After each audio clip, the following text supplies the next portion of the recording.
Eu tenho a alegria de receber hoje uma convidada especial nesta nova fase do IPA TV, que é a vice-prefeita médica, doutora Edith Maria de Jorge. Tem mais um nome de família, hein, né, doutora Edith? Tem. Um prazer tê-la no IPA TV. Prazer é meu. Tem um Gargogini aí no meio. É bem italiano. Totalmente italiano. A senhora é torcedora do Palmeiras? Sou torcedora do Palmeiras. Estamos na segunda divisão, mas crentes que vamos subir. Com certeza absoluta.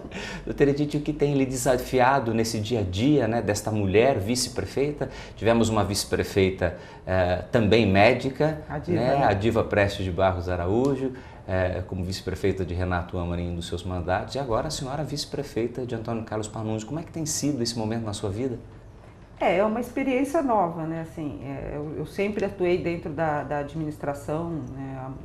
Falo que assim, eu estou em cargos de chefia, de direção há quase 25 anos, né? Meu primeiro cargo, aliás, foi no primeiro governo do Panunzi, né? Quando eu assumi a chefia do Centro de Saúde lá na Barcelona, a coordenação, e tenho continuado, mas apesar de ter até ocupado a Secretaria da Juventude, de alguma forma era alguma coisa mais técnica, né? Eu sempre me considerei muito mais técnica do que política, né? Então, até fiquei, todo mundo sabe, já falei, meio surpresa, né, com o convite para estar aí sendo candidata na chapa, né, como vice-prefeita, e aí a gente ganhando, né, assumindo o cargo de vice-prefeita. Então, assim, embora eu tenha procurado aprender muito, né, entender bastante todas as outras áreas que não as que são já do meu conhecimento, e trabalho mais, na verdade, eu faço uma divisão do tempo, né, mas eu acabo estando mais ligada à questão da secretaria, né? Mas eu tenho acompanhado e discutido, eu participo aí do grupo que define as grandes políticas globais, quer dizer, eu faço uma divisão, o que é uma correria. Eu já vou entrar nessas políticas globais, que a senhora vai colocar o que vai estar acontecendo na cidade para os próximos 4 anos, no mínimo. Mas a política sempre esteve presente na sua vida, né? A senhora, eu digo que a senhora é uma PSDBista com uma garra petista. A senhora já foi filiada ao PT. Como é que é essa história da política na sua vida? Então, assim, meu pai tinha uma atuação política, ele foi cassado em 64, né? Ele não era político, assim, ocupando um cargo, né? Mas ele tinha toda uma atuação, e eu tive tios presos, em congresso de Biúna, em coisas. Então, assim, desde pequena, de alguma forma, né? Principalmente com a ditadura, né? A gente escutava falar. Para mim sempre era muito importante a questão de fazer um trabalho pela coletividade. Eu sempre me propus a ter uma atuação coletiva, né? Acho que muita gente sonha, né? E eu também, em melhorar de alguma forma e contribuir para a sociedade. Aí quando eu era estudante, a gente estava na formação do PT, né? Eu fui lá, também fui uma daquelas que batalhou por conseguir assinatura, né, para a formação do PT, as diretas para o PT, né, participei do PT enquanto eu estava em São Paulo, né, quer dizer, eu morava aqui em Sorocaba enquanto estudante, mas não considerava que eu era... Foi o ex-prefeito Vitor Lippe que trouxe a senhora para o PSDB? Foi essa amizade? Não, na verdade quem me pediu a filiação foi o Renato. A filiação foi no governo do Renato. Né, o Renato ele pediu ali que eu me filiasse. Se ele soubesse, acho que ele não tinha pedido, né, doutora Edith? Eu não era filiada mais ao PT, porque quando eu transferi meu título para Sorocaba, eu não fiz, né? Eu não me filiei ao PT de Sorocaba, eu me desfiliei lá em São Paulo. E aí o Renato falou, é interessante a gente ter um número de mulheres, alguma hora a gente pode querer aí que você ocupe uma posição de candidatura. E assim... até falando no Renato, né, apesar de termos sido adversários nessa disputa, eu tenho uma relação muito tranquila com o Renato, né, assim, claro que talvez durante a campanha ele tenha ficado um pouco bravo, mas no geral, até durante a campanha ele me elogiou publicamente, eu tenho uma boa relação, né, eu participei muito próximo, porque de alguma forma eu quase que assessorava o Vitor na Secretaria de Saúde, né, eu tinha um cargo de diretora de área, mas na função acabava sendo meio de assessora. E assim, eu muitas e muitas vezes estive conversando, ia para o 6º andar, né, discutia alguma coisa com o Renato. Então, assim, eu tenho uma relação de muito respeito pelo Renato. Podemos ter divergências políticas e temos, quer dizer, eu discordo de algumas posições, mas eu respeito muito a figura do Renato, sabe?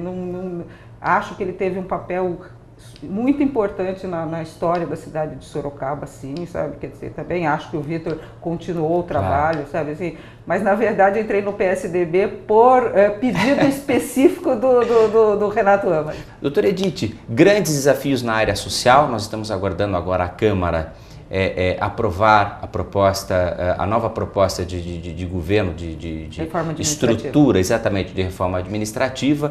A senhora acumula hoje a antiga Secretaria de Cidadania, Juventude, enfim, a área social do governo. O que lhe preocupa mais? Os moradores de rua, os drogados? Como é que se começa esse grande fio da meada que nós vamos ter que enfrentar? Eu acho que a gente tem que ter...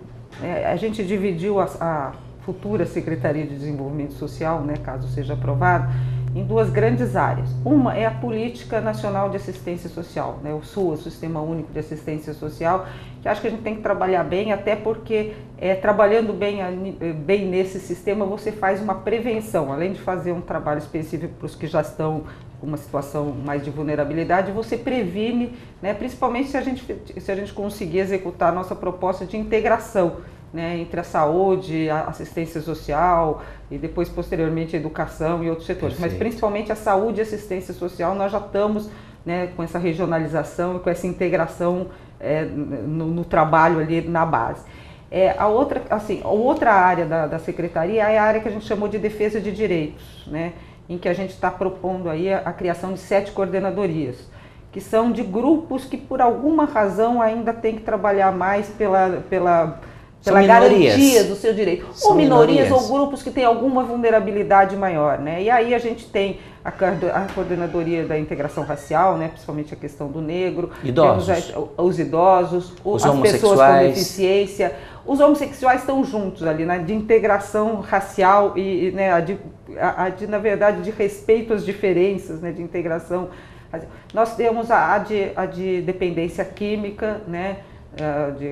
Dos drogados, né, da área de dependência química, a do jovem, né, que a secretaria vira uma coordenadoria, e a da criança e adolescente, né. Então, eu acho que a gente e da mulher, que já existe, né, que é mantida. Né? É um leque de vários grupos que a gente tem que batalhar por políticas aí que garantam os seus direitos. Tudo é importante, mas qual é o maior desafio, doutora Edith? Olha, eu acho que nós temos 4 grandes desafios. Morador de rua, né, que tem muita ligação com a outra, que é a questão da dependência química. Aliás, muitos moradores de rua, a senhora falava na Rádio Ipanema essa semana, de 300 cadastrados, no mínimo metade de fora da cidade. Metade é de fora da cidade. E uma grande parte, uma enorme parcela, é dependente químico, né? Então, ela tem uma interface muito grande com a outra grande prioridade, que é a questão de uma política que trabalha aí a questão hoje da prevenção e também da atenção às pessoas, né, os usuários abusadores, os usuários e dependentes químicos. Eu acho e a terceiro grande desafio, eu acho que é principalmente a questão da pessoa com deficiência. Eu acho que Sorocaba tem aí um atraso histórico, né, em políticas sociais voltadas a este grupo, né? Participação, mobilidade, tudo. Exatamente, sabe, assim. E o quarto, os idosos, por quê? Principalmente porque os idosos estão aumentando muito, né? Sim. Quer dizer, o Brasil viveu aí uma alteração na pirâmide etária muito rápida. E vai se acentuar, né, E vai se acentuar, quer dizer, nós passamos de um país... Vamos nascer menos e vamos viver mais. A expectativa de vida tem aumentado. E acho que o grande desafio é que esse viver mais seja acompanhado de viver mais com qualidade. Seremos os quarentinhos, cinquentinhos? Agora seremos os modelos, né, da sociedade, da TV. E hoje acho que então... Quer dizer, de repente, como essa alteração da pirâmide etária foi muito rápida, não houve ainda, parece que, tempo para que realmente fosse incorporado políticas voltadas a essa população, né?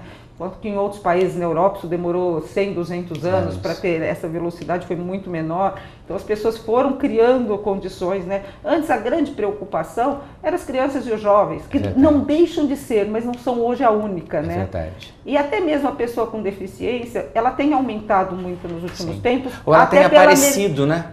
Elas não estão mais em casa. Tem aparecido, né? E tem aumentado, porque a gente tem 2 fenômenos aí. né? Antes a gente tinha mais os que são as pessoas com deficiências congênitas, né? Hoje a gente está chegando perto de um padrão americano, de coisa de pessoas que também têm deficiências adquiridas, seja pelo aumento do número de acidentes, né? Quer dizer, pela urbanização, e também como um efeito da melhoria da tecnologia, né? Hoje muito mais gente sobrevive, né? Então isso é um cenário que nós temos. Então há muitos setores, quer dizer, a gente não dá para a gente dizer eu vou focar só isso, né? A área social a gente tem aí um leque. a complexidade e a responsabilidade sobre todos esses setores.